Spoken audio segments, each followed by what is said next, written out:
Hello, everybody. Welcome along. It's a Cricket Badger podcast with a slight difference today. You've been watching our England against India Test match dailies and talking about all things the Test matches. We've done the IPL. We're going about to start to the second half of the IPL as well. But every now and again on the Cricket Badger podcast, we break away and we actually talk to people about what they're up to, their love of cricket. And in Tom's case, who I'll introduce in just a second, his career outside of cricket as well. But Tom Holland, historian, TV presenter, radio presenter, author, there's a long list. How are you? I'm very well, thanks, and great to be here. Very, very grateful to be on. And charity walker and benefit year this year as well. It's a one-off, but yes, this year. Well, let's talk about that because it's the authors' cricket team, isn't it, that you play for, and you've been awarded the benefit for, and this is quite a long-standing cricket team, isn't it? Who basically a set of writers that get together and play cricket. Well, it goes all the way back to Arthur Conan Doyle, P.G. Wodehouse, Jerome K. Jerome, J.M. Barrie. So really, really major names. They're big paths to fill, aren't they, or whatever? Well, Conan Doyle famously got W.G. Grace out and wrote an absolutely terrible poem about it. I don't have it to hand, which is probably just as well, because anyone who likes poetry would flinch, I think, and go pale at the sound of it. And did W.G. Grace walk, or did he say this? The public have come to see me, like he tended to? He already scored 100. Well, yeah. I've never had that luxury in my own cricket career to be able to walk off of the 100. So the heyday was before the First World War, and then obviously the First World War put a bit of a dampener on things. And the authors have been refounded sporadically ever since. Recent incarnation, they were founded in 2011. So we've all been playing for about 10 years, for a decade, which of course is after a decade you're eligible for a benefit. So that's what I've been awarded. Very exciting. And basically, of course, normally benefit for a county player. You have matches and it goes to the county player. In my case, the money is going towards 3 homelessness charities. I really like that as well, Tom, because before I got into working in cricket, back 2005, 2006, I was actually a housing officer for a local authority. Changed career completely. Worked with homeless people, and I think it's Talk us through the 3 causes, and while you're doing that, I'll flash up the links so people, if they want, they can give to your benefit. So the first one is the Passage, which is very established homelessness charity, works across the board.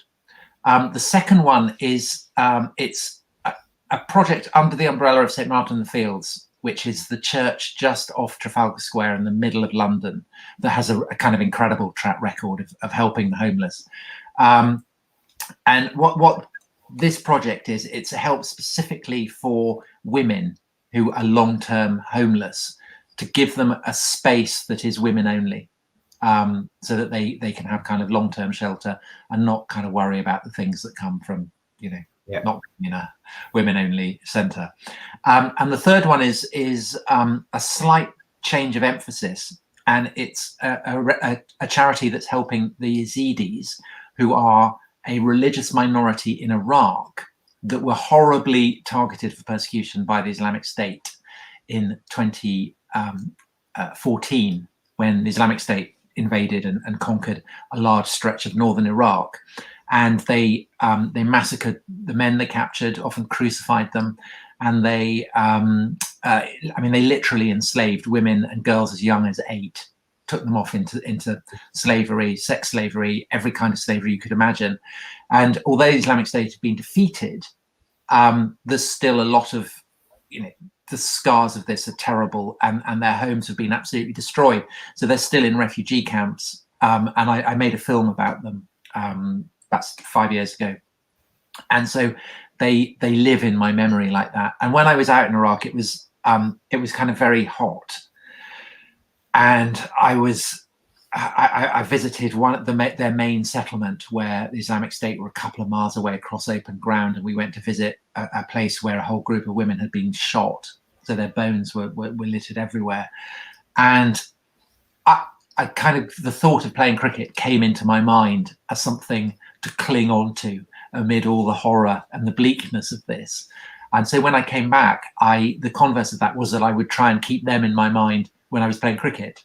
So that's very much been the inspiration for this, is keeping in mind people who, you know, I just feel so lucky playing cricket, and particularly for the authors. We play such wonderful, wonderful places, that it's just a way of hopefully trying to get some money off the back of that we can help with people who are much less fortunate.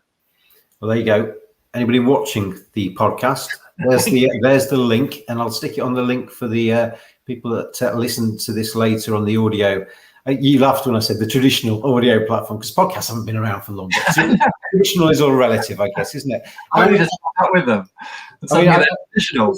This is what one of the problems with kind of making a reference like that to a historian, I guess, because your sort of length of time stretches a lot further back, I would imagine.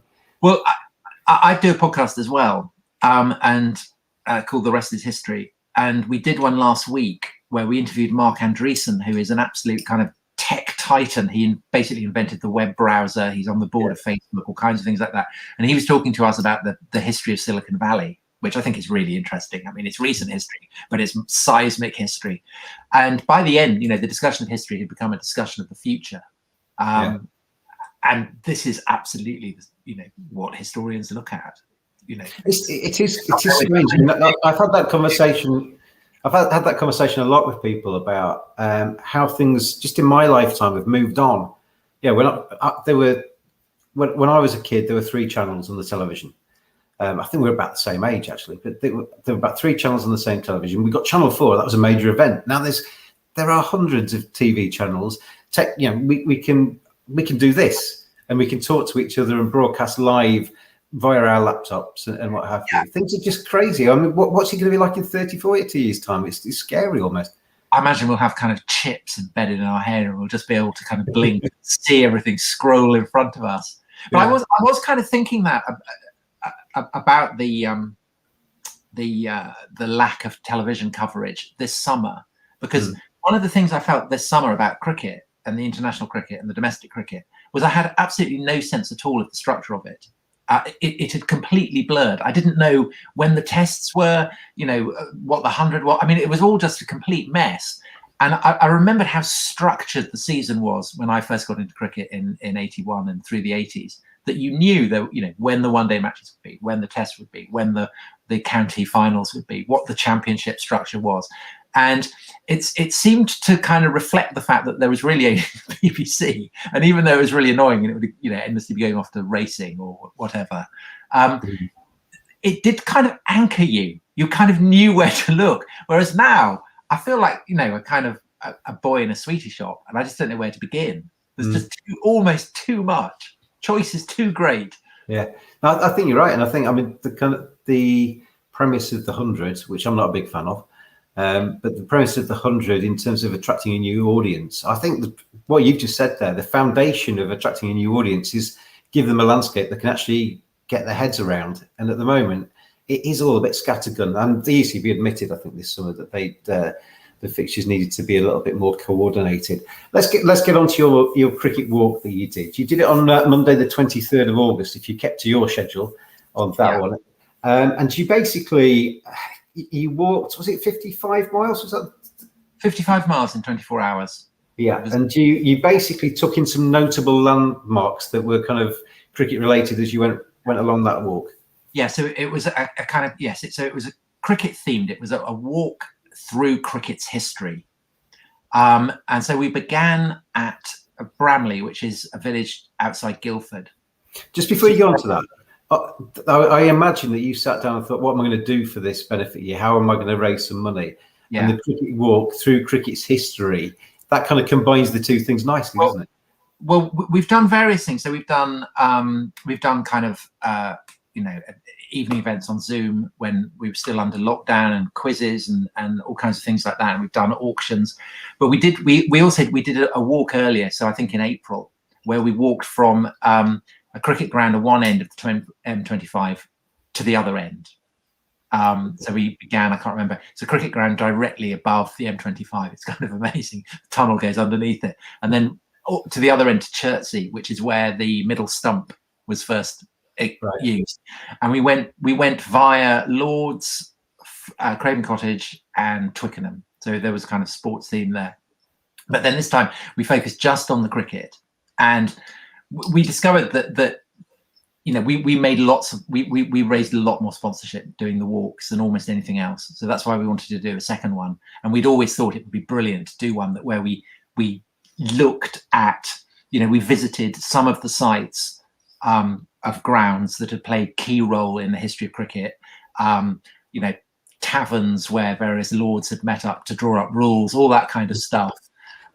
Famous people had lived, that kind of thing. And we kind of looked at a map, put the dots, and then joined the dots up.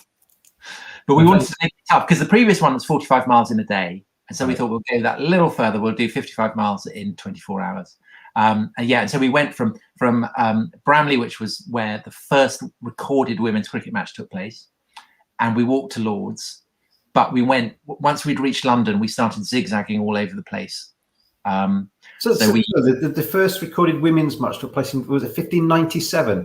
1745, 26. Right. Okay. I'm reading from my Twitter thread here. That's reported the Reading Mercury, the greatest that was played in this part of England, between 11 maids of Bramley and 11 maids of Hambledon, all dressed in white. The Bramley maids had blue ribbons and the Hambledon maids red ribbons on their heads. The girls bowled, batted, ran and catched as well as most men could do. So there was a tone of sexist sport reporting that you probably wouldn't be allowed to do. I was just thinking that as you were reading that you wouldn't get Nasser Hussain and Shane Warne introducing TV coverage in the same manner these days, would you? No, I doubt they'd be wearing pink ribbons. So I mean, that I imagine as a historian, that kind of tickles your fancy in two ways there. You kind of the love of cricket and the love of history combined as you meander around for 55 miles. Absolutely. Well, the fact that cricket is old, I have to admit, is a real part of the appeal to me. And but I also like the way that cricket endlessly reinvents itself. So I actually liked the 100, and I liked, because one of the things you realise when you look at the history of cricket and you think about how it's evolved over all these centuries is that it is a sport that, despite its reputation for kind of stuffiness and conservatism, is unbelievably innovative. And I think that one of the measures of that is precisely that today you have all these different formats. I can't think of a comparable sport really where players play to the highest possible level in three completely different formats that require very different kind of attributes. I refer to them, Tom, these days as white ball against red ball. It's almost like two separate sports under the same banner, really, isn't it? Yes, and I think even 50 over in 2020, the talents and the approach required is very different. And you said you didn't like the 100. I mean, I kind of I watched several matches and I was just stupefied by the level of skill. And then to see that kind of transferred back into the test arena, I thought, I think this is absolutely, I started with a whinge, but I actually think this is incredible age for cricket. I'll tell you very quickly why I don't like it. It's not because of the cricket. It's not because of the actual experience of watching the 100. I just think it has a knock-on effect to the rest of the domestic. I understand that. Yeah, it's bad for the counties and it's bad for the structure of the season. But I'll tell you the reason, my big gripe against it, you talked about history. There seemed to me an obvious way, because part of the appeal of county cricket is, of course, that it's rooted in history. So you've got that sense of that, deeply rooted in these grounds, the statistics, all those traditions. So I thought that one way around the whole problem of the fact that franchises don't have that would be to base it on the ancient Anglo-Saxon kingdoms. So this was very much my pitch, was that rather than having whatever it is, the Southern Braves or whatever, it should be Wessex. And you should have the ancient battle flag of the West Saxon kings. And you should have Mercia, and you should have the Danelaw, and you should have Northumbria and all that kind of stuff. And I just thought that was much better. So the way that I got into it was that, if we went to see the Southern Braves against, was it London Spirit, the Ersatz Middlesex one at Lord's. So I thought of it as the West Saxons against the men of London and women of London Wick, and that really enhanced it for me. So I think that they missed a trick by not doing that. I think it would definitely have got the Anglo-Saxon fans. I think, well, the names were peculiar and often controversial, I think, and changed a few times before they settled on the final versions. Just going back into your career then, as a historian, I mean, obviously at school, I imagine history was a subject that enthralled you to some degree. Yes. You obviously went to university, but how did your career as a historian then develop? I mean, it's not necessarily something that, you know, when kids are at school talking about being train drivers or whatever, it's not necessarily because I read, you know, various books and I thought, oh, I'd love to write that, and essentially that's what I've managed to do. So it's kind of a dream come true. Well, I'll tell you, before we press record, Tom, I was commenting on your bookcase behind you, and then you just tilted your laptop. You're going to do that Because I want to see the full height of it, so the viewers can actually see just how many books are in your. I mean, you have to scale that to actually. Hopefully, the ones right at the top. You said the ones right at the top were the cricket books, didn't you? Yeah, they are. Yeah. Well, they're the cricket books that I probably won't be reading soon. Yeah, I was going to say you need. I'm not going to be reading them again soon. You almost need to make as much effort to get those top shelf books as you would to walk 55 miles. Eh? I've got another section of treasured cricket books which I consult. So it's all very carefully sorted and arranged. Yeah. Well, I mean, you can't write history without loads of books. And that was particularly the case in lockdown. I couldn't go to library. So actually, the number of books has swelled considerably.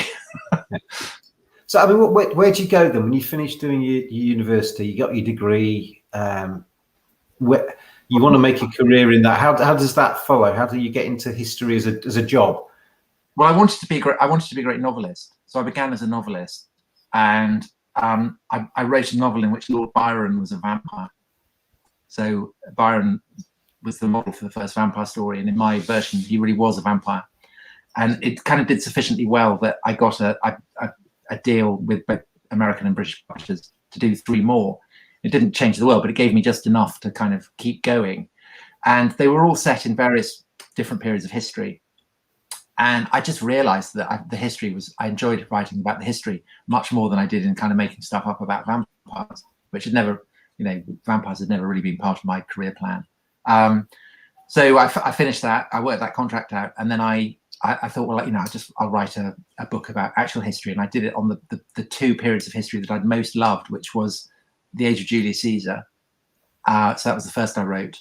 And then the Persian invasion of Greece, which is Marathon, Thermopylae, Salamis, 300 Spartans in Speedos, all that kind of stuff.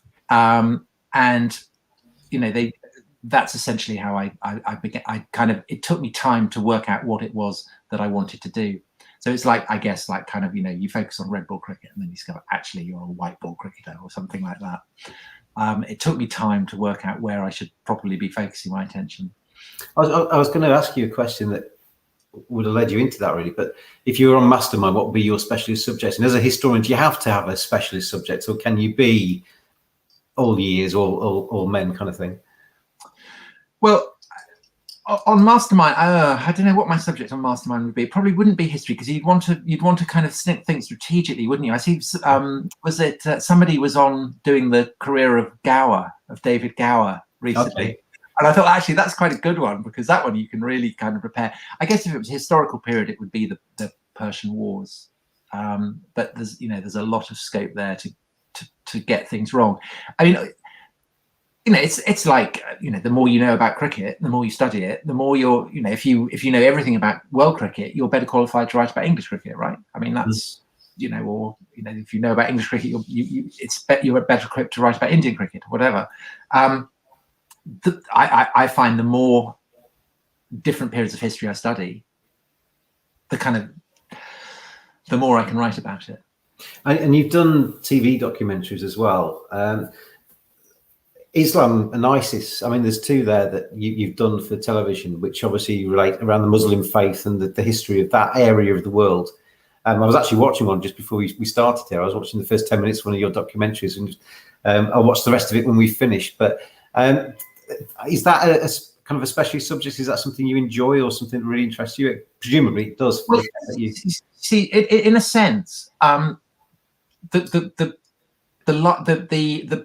fields of history that I have explored have been conditioned by the previous works and areas. So my great interest was always the classical world, so Greece and Rome. But the more I wrote about them, the more I'd always had this kind of vague sense that they were basically like us. But the more I wrote about them, the more I felt these are people are unfathomably strange and different and alien. And it's not just a question of kind of translating things that we understand and putting it back in, you know, their exact equivalents. They occupy a completely different mindset. They're spectacularly odd. And the more I thought about, well, what is it that changed? The more I came to the conclusion that it's basically the emergence of Christianity and Islam. So I wrote about Islam, and then I've just written a book about Christianity. And I think that they are just massively, massively transformative in ways that we have now forgotten, because we, in a sense, have been changed so deeply by them that we don't even appreciate it.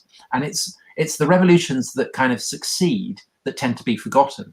It's the ones that fail that kind of, you know, that we remember. And, you know, whether it's in the Muslim world, the Islamic Revolution, or in our world, the Christian Revolution, so profound that essentially that's what has become my great focus. What was it about Christianity, for instance, that means that the ancient world, the classical world that preceded it, is now so utterly different to us? But I used to think I did history to A level, and I used to think when I was being taught it, if I was going to be a teacher, probably history would be my subject, because once you've kind of got your head around it, you're saying the same things year on year. As a historian, though, I imagine that's not the case. It's not like set in stone. You are looking back in history, you are finding out new things, you are developing kind of themes there. Yeah, I think that what tends to be most interesting about the past is the way that it's very different, and the effort that's required to appreciate just how different it is. And I think also that, so one of the things that interests me about cricket is that we don't actually know where it comes from. And that then becomes kind of part of the appeal. And I think that I've always been very interested in the question of origins and where things begin and how far back can we trace stuff.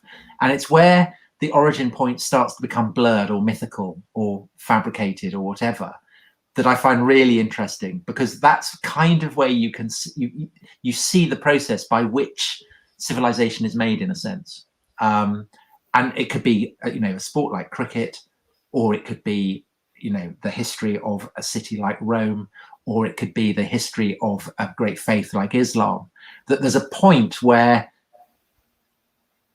the stories that are told of its beginnings are obviously mythical, and the character of those myths are always fascinating to look at.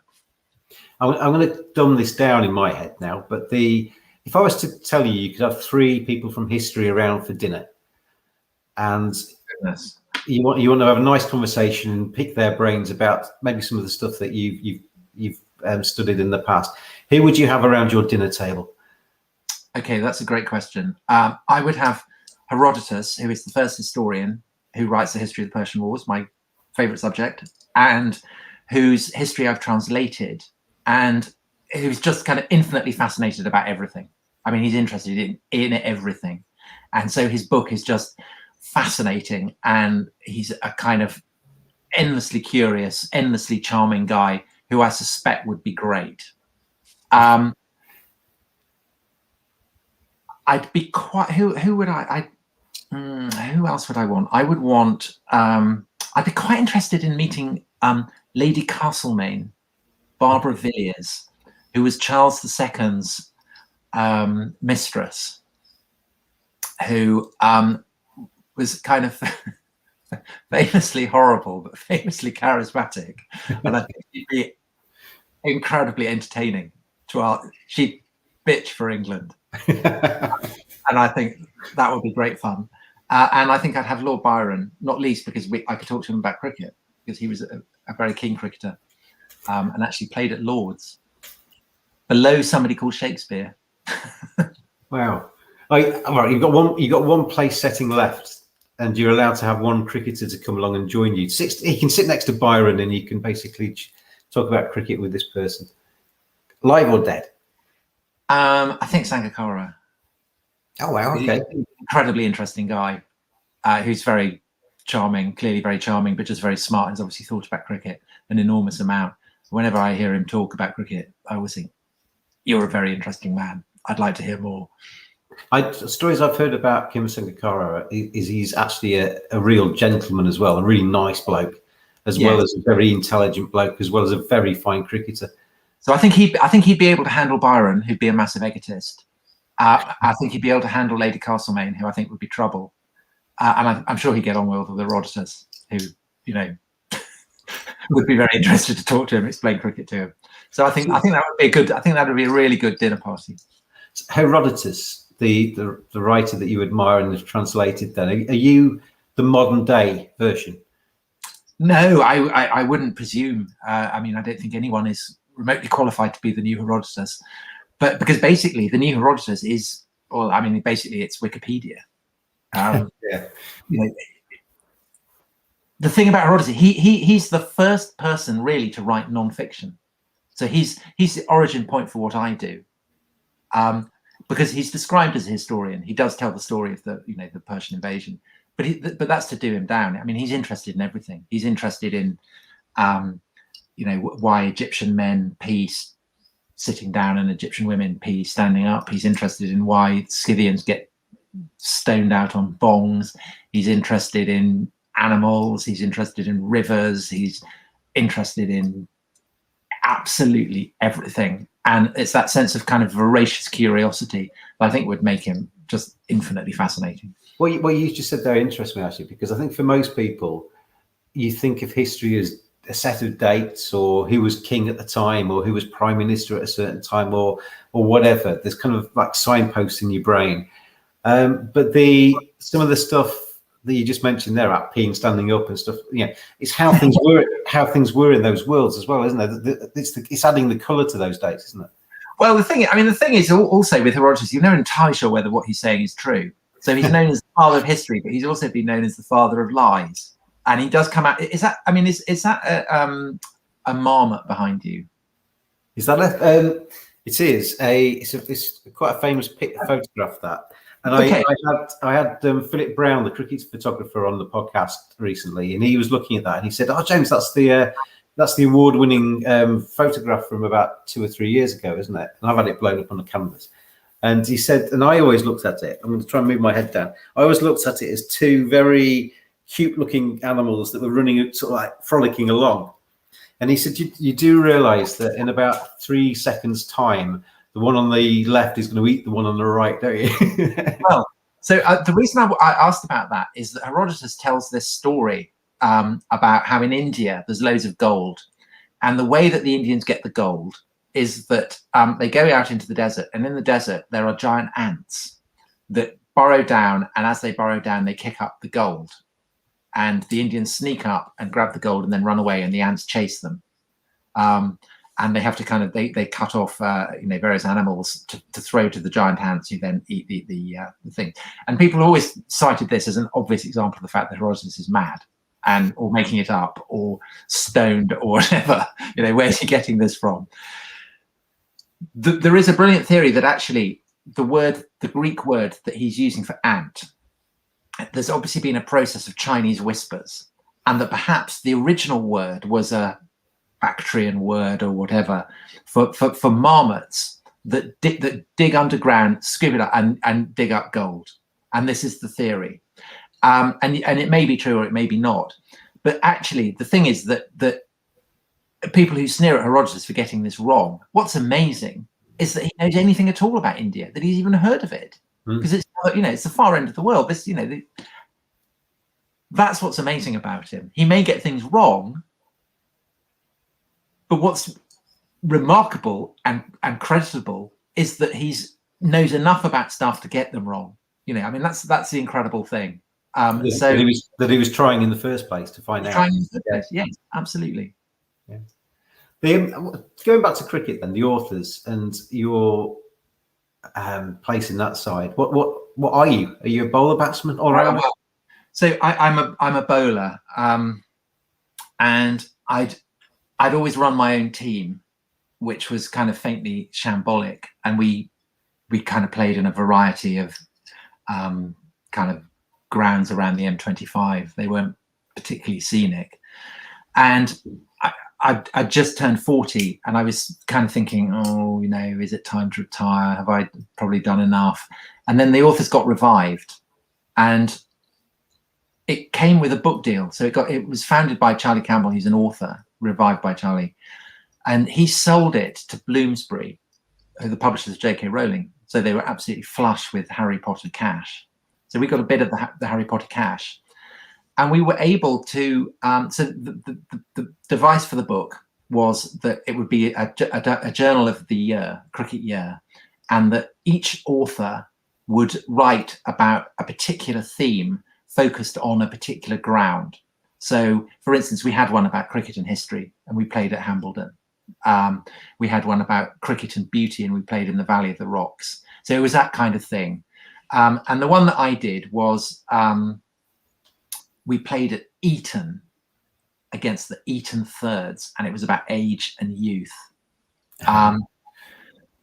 And the very first game we played in Victoria Park, and it was kind of grim, and I hadn't realized it was an all-weather pitch, and I turned up without the proper footwear and skidded everywhere, and it was wet and awful, and I couldn't, and I just thought, that's terrible, I'm not going to play. But I had to do this second one, and also I wanted to see Eton. I'd never been to Eton, so we went there, and again it was 2012, and it was that kind of awful grey wet summer.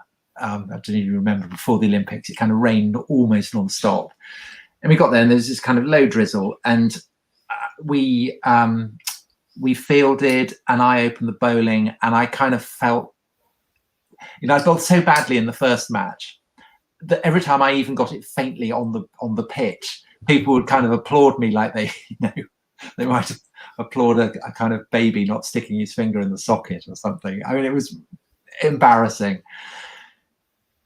And they got, I don't know, 200 or something. I didn't really star with the ball or anything, and I came off, and I thought, this is miserable, I'm hopeless, it's all over, I don't want to start playing for this. And then we batted.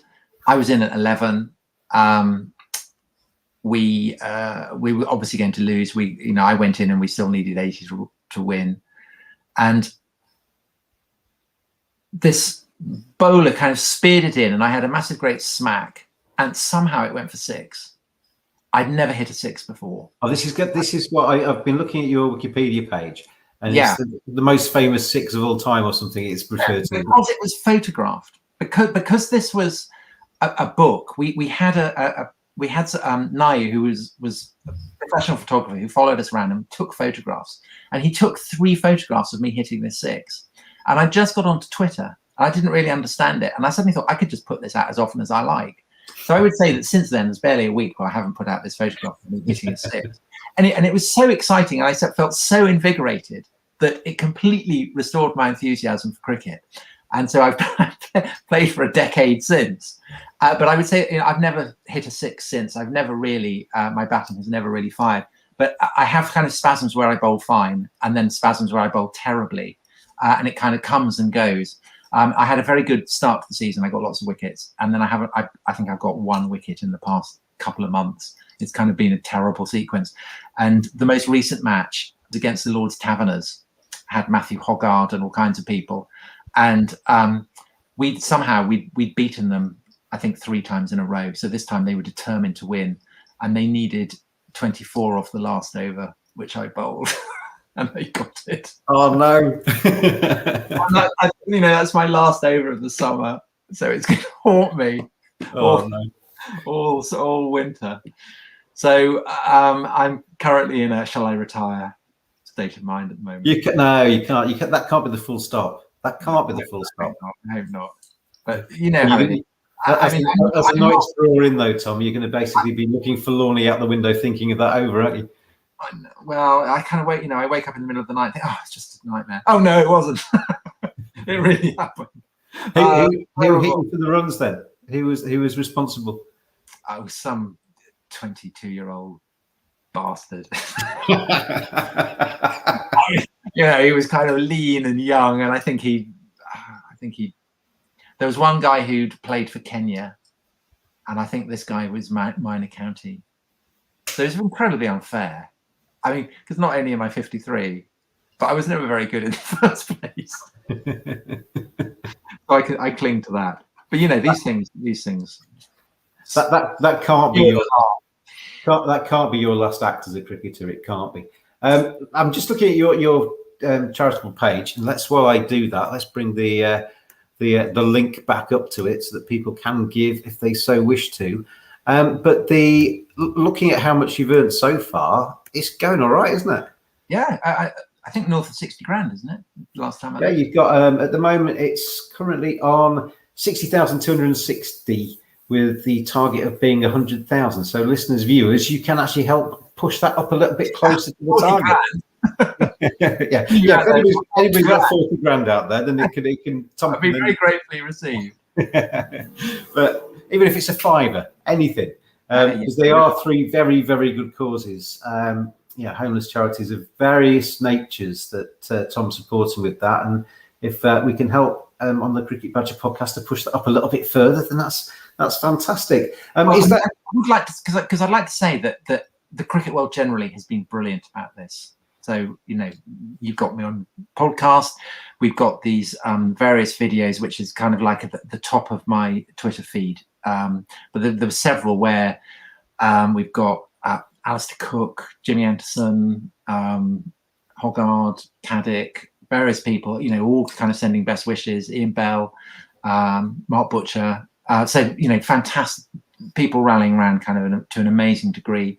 And everybody in the office has just been brilliant. I mean, it's because although I'm the ostensibly the guy who's got the benefit, really it's a kind of group effort for the authors. You know, we're all doing it, and it's you know, it's something I think that has given structure to the year aside from the cricket.